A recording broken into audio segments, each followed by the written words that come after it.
di Be Smart to Be Inspiring bersama saya Cahaya Nuryanti. Dan pada episode kali ini kita sudah kedatangan teman-teman dari Gerakan Mengajar Desa dan sudah bersama dengan kita di sini ada Kak Nurul Fitri Wahab. Assalamualaikum Kak. Waalaikumsalam. Halo, apa kabar hari ini? Alhamdulillah baik-baik. Bagaimana dengan kakak? Baik banget ya, semangat ya puasanya. Semangat dong. Baik, Sobat Besi semuanya, Kak Fitri ini adalah leader dari Gerakan Mengajar Desa Maluku Utara. Nah, Kak Fitri, kita akan banyak ngobrol soal Gerakan Mengajar Desa. Tapi bisa dong Kak Fitri kenalin dirinya dulu. Mungkin Sobat Besi kan mau kenalan nih sama Kak Fitri, silahkan. Ya baik, sebelumnya perkenalkan nama saya Nurul Fitri Wahab. Teman-teman bisa panggil saya Kak Fitri atau Viva juga bisa. Oke. Ya, jadi Viva itu singkatan dari Fitri Wahab. Oh gitu ya? Iya. Ada nama panggung ya? Ada nama panggungnya. Oke, saya alhamdulillah saat ini diamanahkan sebagai leader Gerakan Mengajar Desa di Provinsi Maluku Utara dan saya mahasiswa IAIN Ternate. Oke, kalau boleh tahu prodi dari semester berapa nih sekarang? Prodi saya Ilmu Al-Quran dan Tafsir Kak. Untuk semester, alhamdulillah insya Allah tahun ini udah mau wisuda. Masya Allah, semoga lancar selalu ya. Oke, nah bicara soal Gerakan Mengajar Desa nih. Sebenarnya komunitas ini komunitas apa sih Kak? Dan komunitas ini terbentuk sebenarnya berangkat dari keresahan apa sih sebenarnya? Oke, jadi Gerakan Mengajar Desa bisa kita sebut juga sebagai komunitas Gerakan Mengajar Desa adalah salah satu gerakan penggerak terbesar di Indonesia, gerakan pendidikan di Indonesia yang mana ini sudah ada sejak tahun 2018. Wow. Iya, jadi baru banget Kak GMD ini 2018. Kemudian Gerakan Mengajar Desa sendiri ini dilahirkan oleh 3 orang pemuda. Wow. Ya, yang satu pemuda ini sangat berpengaruh penting, asalnya dari kota Cianjur, Jawa Barat, namanya Kak Gardian, dan 2 orangnya ada Kak Ardi dan juga Kak Yudi. Keduanya ini ketiga ya Kak, yang paling berpengaruh ke Gardian. Beliau adalah founder di Gerakan Mengajar Desa, yang mana beliau melihat Gerakan Mengajar Desa itu bisa mempengaruhi anak-anak di Indonesia. Karena keresahannya beliau melihat pada saat itu Kak Gardian merasa bahwa pendidikan di Indonesia itu belum merata, sehingga terbentuklah Gerakan Mengajar Desa untuk bagaimana bisa melakukan pemerataan pendidikan di Indonesia.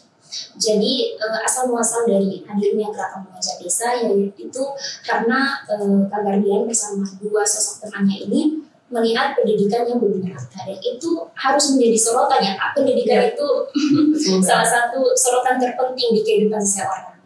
Oke, nah kalau boleh tahu Gerakan Mengajar Desa ini berarti cakupannya nasional gitu ya? Iya, nasional Kak.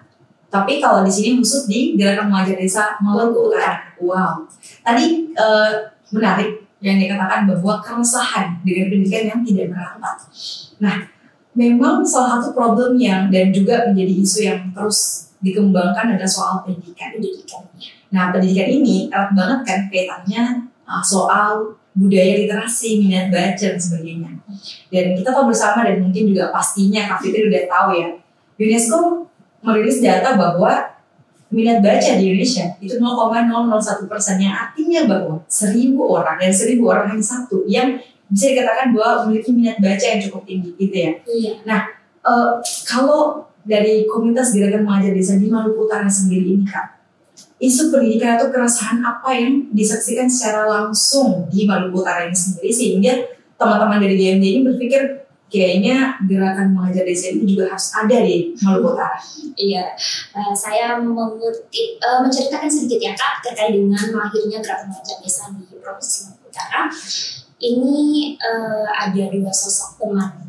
Kalau di Gerakan Mengajar Desa kita sebut dengan sobat inspiratif. Jadi hampir sama dengan sama sobat bestie sama sobat inspiratif. Wow. Jadi ada 2 teman sobat inspiratif yang ingin sekali Gerakan Mengajar Desa itu hadir di Maluku Utara. Sehingga beliau, namanya itu ada KBC Reslianti, Kak Eris dan juga Kak Riro. Mereka berdua adalah sosok di balik Gerakan Mengajar Desa yang hingga saat ini bisa bergerak. Dan kemudian Gerakan Mengajar Desa hadir di Provinsi Maluku Utara, dan alhamdulillah pengabdian kemarin di Tataleka itu keempat kita melakukan pengabdian. Jadi di keempat desa sudah melakukan pengabdian. Yang pertama ada di Jailolo di Desa Sarja, kedua di Iri di Desa Kodu, ketiga juga sama di Iri tapi di Desa Tafaka, dan yang kemarin di Tataleka di Jailolo Selatan.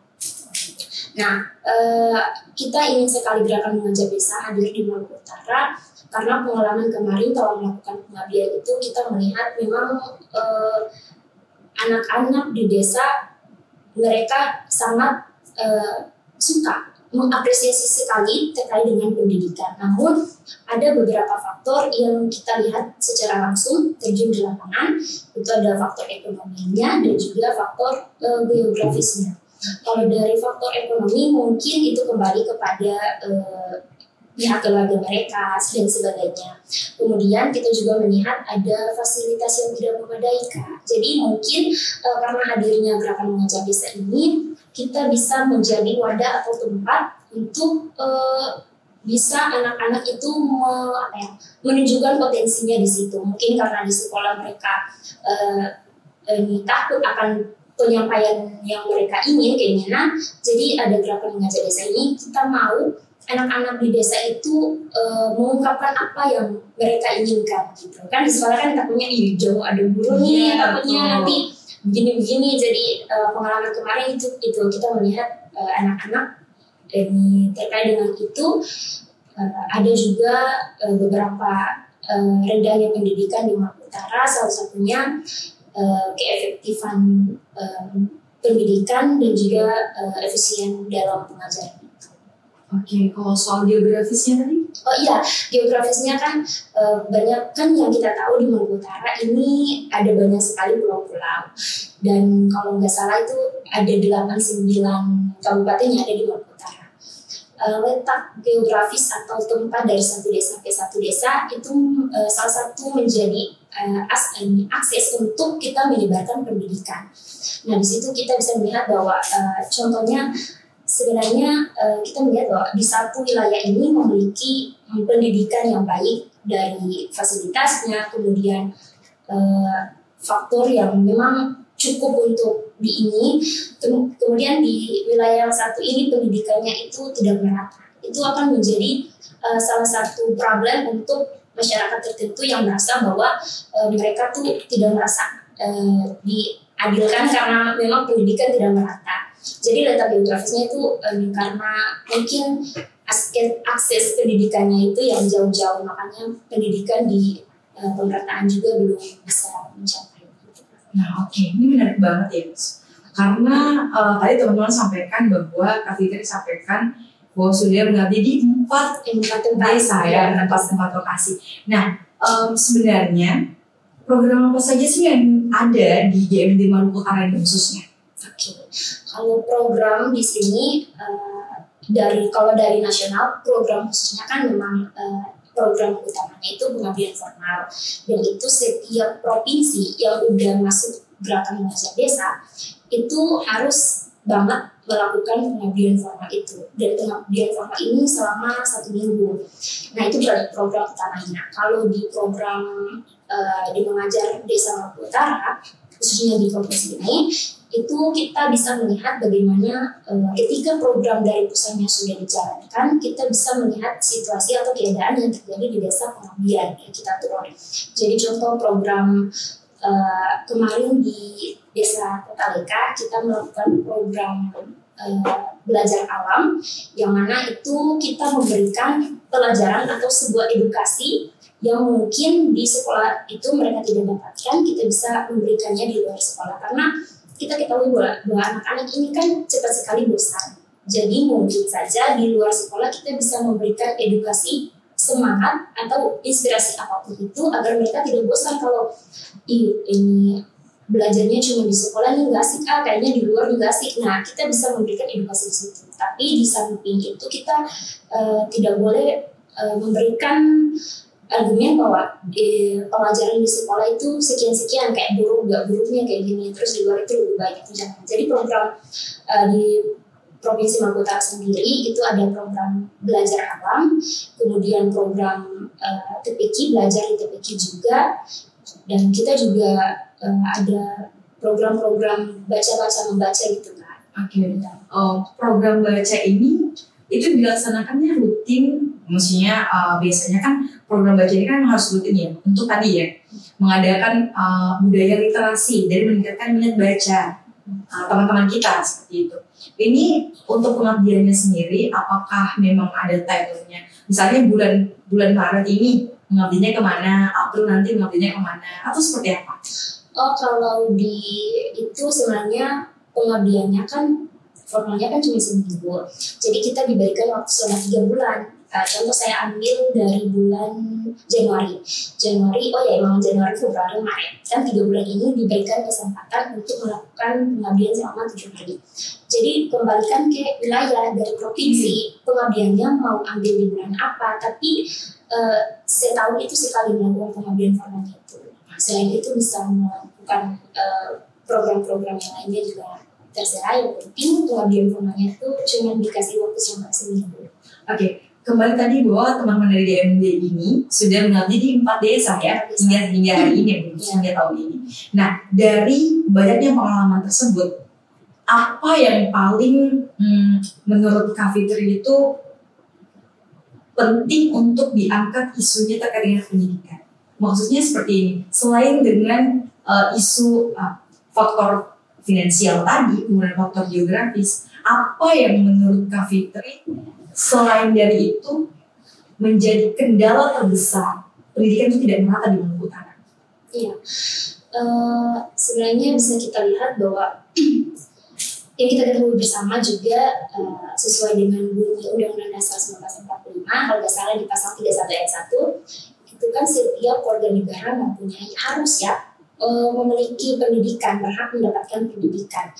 Nah, saya pribadi bahkan mau sekali melihat anak-anak di desa, anak-anak kita, adik-adik kita ya, adik-adik kita memiliki pendidikan yang setara dengan wilayah lainnya. Contoh di desa saya mungkin saya melihat si anak ini pendidikannya kurang ini, dan saya mau pemerintahan bisa menyoroti pendidikan karena pendidikan itu salah satu wadah terbesar untuk kehidupan kita yang akan datang.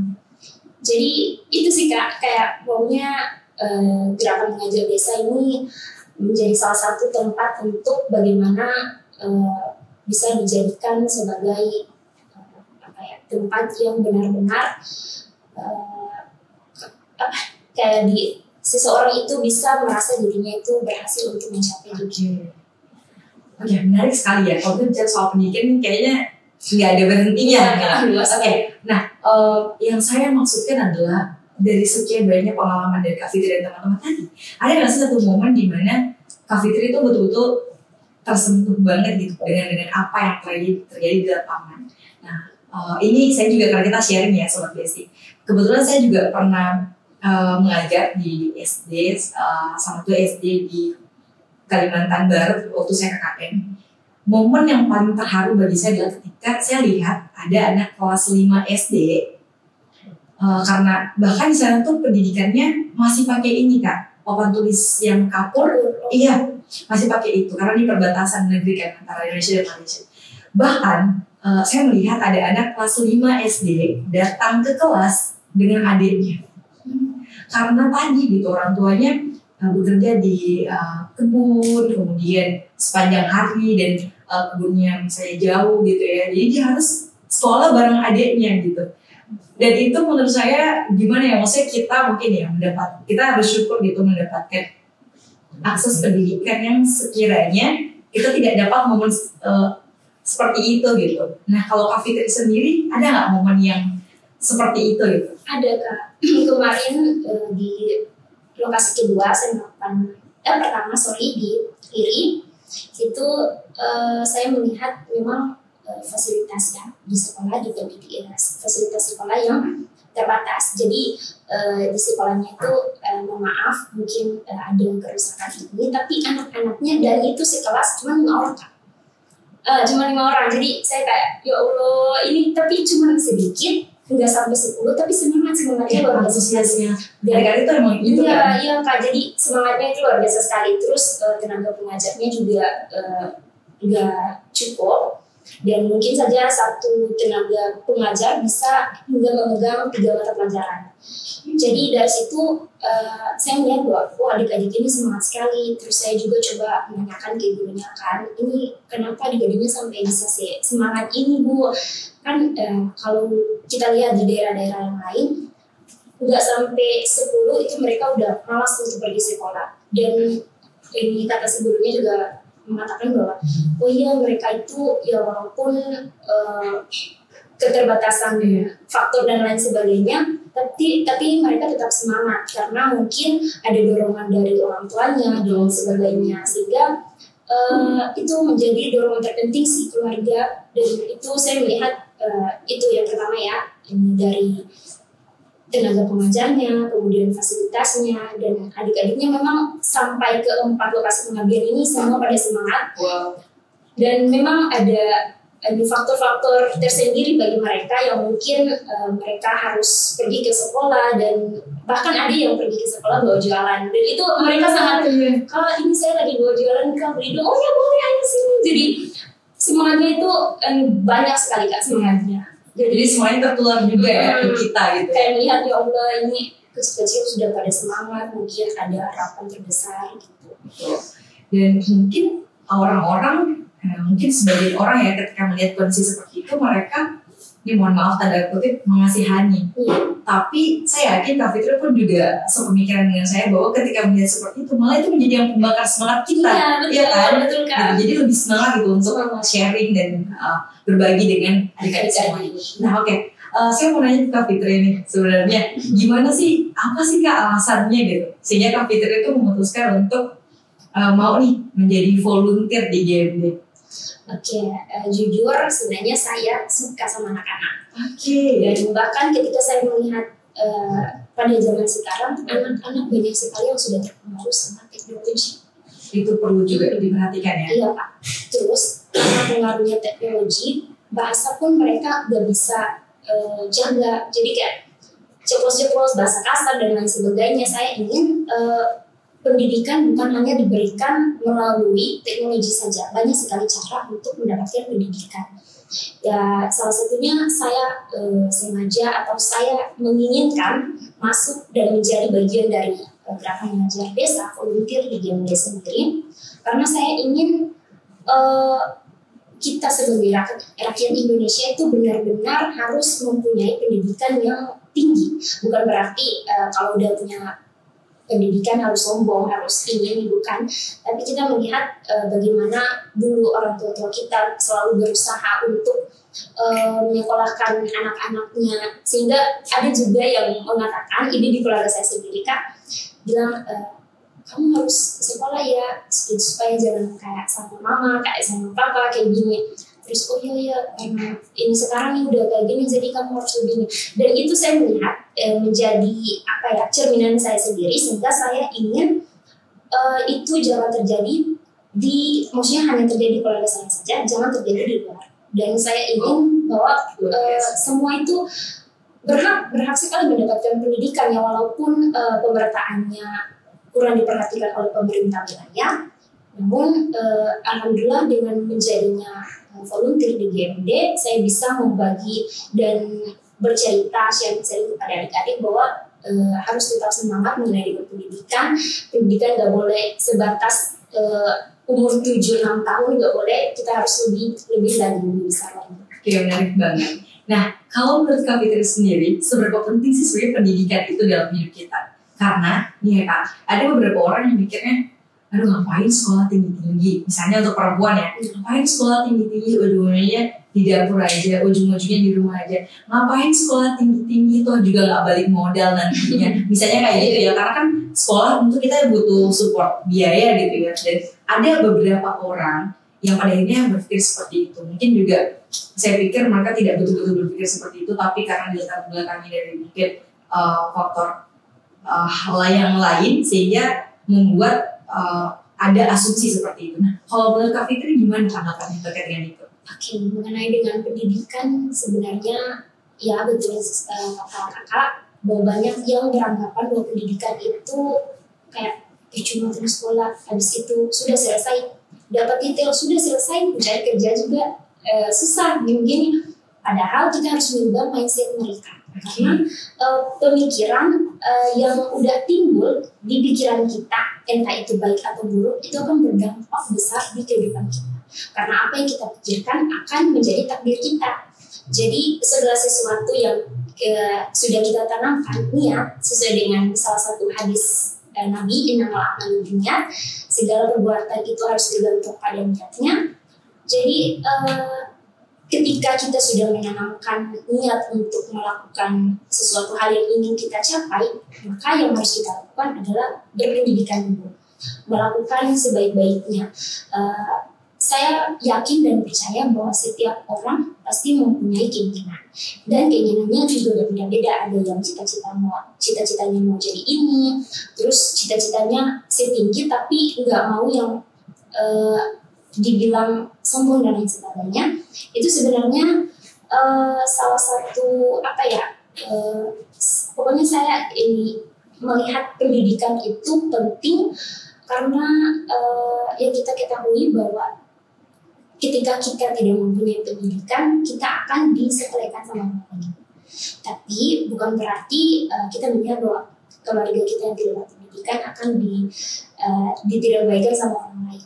Makanya dari pribadi saya, pentingnya pendidikan itu agar bagaimana kembali ke diri kita sendiri, apa yang kita mau akan kembali ke kita dan bisa kita memberikan yang terbaik untuk di sekeliling kita juga. Jadi kita terus memberikan semangat kepada orang-orang di sekitar kita untuk bagaimana pendidikan itu salah satu tempat untuk kehidupan kita yang berlanjut. Kalau cuma sebatas ini, ya udah itu kehidupan kamu, takdir kamu cuma sampai di sini. Dan bagaimana kita harus mengubah takdirnya, yaitu harus dengan mengetahui betapa pentingnya pendidikan. Oke, luar biasa banget ya. Ini kalau orang bijak bilang kayak gini, pendidikan memang tidak menjamin kesuksesan, tapi salah satu pintu sukses melalui pendidikan. Wow, luar biasa banget ya. Nah, mungkin ada satu hal yang mungkin ini juga teman-teman yang lain nih mempertanyakan gitu ya. Ini mohon maaf agak sensitif mungkin, tapi saya mau nanya, kalau misalnya teman-teman dari GMD, ini kan bisa dibilang komunitas non-profit gitu ya. Iya. Dan modalnya tuh gimana Kak? Karena ini kan jatuhnya lebih ke kita mengabdi ya. Iya. Mengabdi dalam arti kita ingin menebar kemanfaatan dari apa yang dari ilmu yang sudah kita dapatkan seperti itu. Jadi Gerakan Mengajar Desa itu salah satu lembaga swadaya masyarakat juga, yang mana kita di GMD kita di GMD itu dinyatakan sebagai relawan, yang relawan ini benar-benar siap dalam segala apapun. Totalitas ya? Iya, totalitas tanpa batas. Jadi dari uangnya, dari kesediaannya, dari semangatnya, dari tenaga fisiknya, itu semua kita lakukan dengan ikhlas. Jadi kata relawan di sini saya artikan sebagai orang-orang sekumpulan orang-orang yang benar-benar memiliki niat yang luar biasa dan orang-orang yang terpilih untuk bagaimana menyebarluaskan, memberikan semangat kepada orang-orang luar. Dan terkait dengan apa tadi Kak?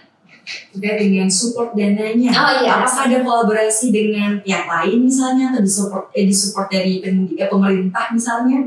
Kalau mengenai dengan dana sendiri, kan di GMD itu ada yang harus sebelum menjadi tutor inspiratif itu harus membayar CF. Jadi CF itu komitmen fee. Kalau di tahun ini kebijakannya sebesar 125.000. Ada 25.000-nya dikirimkan ke pusat, itu biaya administrasi dan lain sebagainya, dan 130.000-nya ini kembali ke kita. Jadi uang terkait dengan CF itu adalah hasil dari kita sendiri. Di samping itu kan ketika kita turun pengabdian selama seminggu, kita tidak hanya berpatokan sama 130.000 itu per orang, tapi kita melakukan ada macam cara untuk bagaimana kita bisa mengumpulkan dana agar nantinya turun pengabdian itu bisa mencapai keinginan, yaitu dengan menjualan bazar Kak. Iya, jadi kita ada jualan bazar juga, kemudian kita selain uang, kita juga ada open donasi buku. Jadi agar uangnya tidak habis karena buku, mungkin ada kegiatan yang lainnya, kita bisa buka open donasi untuk teman-teman yang ingin mendonasikan buku-buku mereka yang masih layak dibaca. Jadi untuk dananya sendiri sih paling banyak jualan bazar. Kemarin juga kita ada melakukan beberapa audiensi ke beberapa pihak juga, cuman mungkin dari kitanya yang gak follow up terkait dengan itu, jadi belum sih mendapatkan. Oke. Nah, kalau boleh tahu nih Kak, Gendelis sendiri konsepnya pendidikan di tingkat apa saja? Apakah cuma di SD saja, ataukah ada nih untuk misalnya untuk sharing ke teman-teman yang SMA mau ke kuliah misalnya, sosialisasi terkait dengan beasiswa misalnya kan ya? Karena kan tadi faktornya kan salah satunya faktor finansial, dan itu kan bisa disupport oleh beasiswa ya, ketika memang cita-citanya mau kuliah atau impiannya mau melanjutkan studinya. Apakah sampai ke tingkat itu? Gitu. Jadi di Gerakan Mengajar Desa itu berfokus pada sekolah dasar saja Kak. Ya, di GMD sendiri ada slogannya Kak. Jadi Gerakan Mengajar Desa, pintar desanya, maju negaranya. Wow. Iya, jadi GMD sendiri menjadikan sekolah dasar sebagai target untuk kita berfokus pendidikan di sekolah desa, karena kita dimulai dari anak-anak kita, dari adik-adik kita yang dari adik-adik kita. Kita melihat bahwa pintar desanya, maju negaranya adalah salah satu faktor terbesar, pengaruh terbesar bagaimana kita mulai dari sekolah dasar dulu, kita mulai dari dasarnya dulu, baru dibawa ke atas. Tapi karena merubah mindset anak-anak sedari kecil itu memberikan pengaruh terbesar nanti kalau mereka udah besar. Setuju banget. Nah, oke. Tadi Kak Fitri sempat bilang kalau misalnya orang-orang yang join di GMD ini adalah orang-orang terpilih. Iya. Ya kan, adalah orang terpilih. Nah, kalau misalnya nih sobat beasiswa semua ada yang mau join nih Kak di GMD, gimana caranya? Oke, boleh banget nih ya Kak. Bukan berarti terpilih itu kita pilih-pilih orang, tetapi terpilih itu orang-orang yang benar-benar memiliki niat yang luar biasa. Salah satu atau cara untuk bisa join bersama tutor inspiratif Gerakan Mengajar Desa itu sebenarnya gampang banget Kak. Yang pertama yang kita ketahui bahwa harus warga negara Indonesia, terus usianya juga dari umur 17 sampai 23 tahun, kemudian juga memiliki kemampuan berkomunikasi, memiliki niat dan tekad untuk selalu mempunyai waktu untuk memberikan inspirasi kepada semua orang, kemudian siap melakukan pengabdian dan siap melakukan program-program apa saja. Wow. Cuma itu aja Kak. Jadi teman-teman ini sobat basic kalau yang tertarik di dunia pendidikan dan ingin menjadi volunteer boleh banget ya join ke Gerakan Mengajar Desa Maluku Utara. Nah, gak kerasa banget nih Kak Fitri, kita udah hampir di penghujung ngobrolan kita, dan selalunya di podcast Besti ini ketika di akhir selalu ditanyakan ke bintang tamunya, kalau misalnya nih Kak Fitri sebagai leader Gerakan Mengajar Desa diberikan kesempatan untuk berdiri di hadapan seluruh anak muda, pesan apa yang kiranya Kak Fitri mau sampaikan ke teman-teman? Oke, kalau memang saya diberikan kesempatan untuk berdiri dan berhadapan dengan banyak orang, yang pertama saya akan mengatakan bahwa jangan pernah berpikir untuk apa yang kita berikan kepada orang itu berdampak buruk. Karena ketika kita mengapresiasikan diri kita, itu akan menjadi salah satu dorongan terbesar untuk diri kita. Jadi apapun yang Anda mau, apapun yang Anda inginkan lakukan, selagi itu bahagia, selagi itu nggak merugikan orang lain. Dan jika memang keinginan itu adalah salah satu keinginan terbesar di kehidupan kalian, lakukanlah. Bahagia lakukan, kalau nggak bahagia jangan lakukan. Oke. Dan itu kalau kalian tanamkan dengan rasa keraguan, mending jangan, karena ada ada satu hadis juga, da'ma yuribuka ila ma la yuribuka, tinggalkanlah apa yang meragukanmu dan kerjakanlah apa yang tidak meragukanmu. Jadi saya memiliki pesan penting untuk anak-anak muda, khususnya pemuda-pemudi di Maluku Utara, untuk bagaimana kita mengedepankan peran pendidikan agar melihat pendidikan di Maluku Utara itu harus benar-benar lebih luas, harus menjadi sorotan tertentu. Mungkin wow, luar biasa. Terima kasih banyak Kak Fitri sudah join dan sudah ngobrol bareng Sobat Besti semuanya. Dan semoga sukses selalu untuk gerakan mengajar desa. Semoga selalu menebar inspirasi untuk seluruh anak-anak, adik-adik, teman-teman kita semua yang ada di Maluku Utara. Terima kasih sekali lagi. Baik, itu dia Sobat Besti untuk episode kali ini. Jangan lupa untuk saksikan episode selanjutnya hanya di Maluku TV. Saya Cahaya Duryanti, pamit undur diri. Wassalamualaikum warahmatullahi wabarakatuh.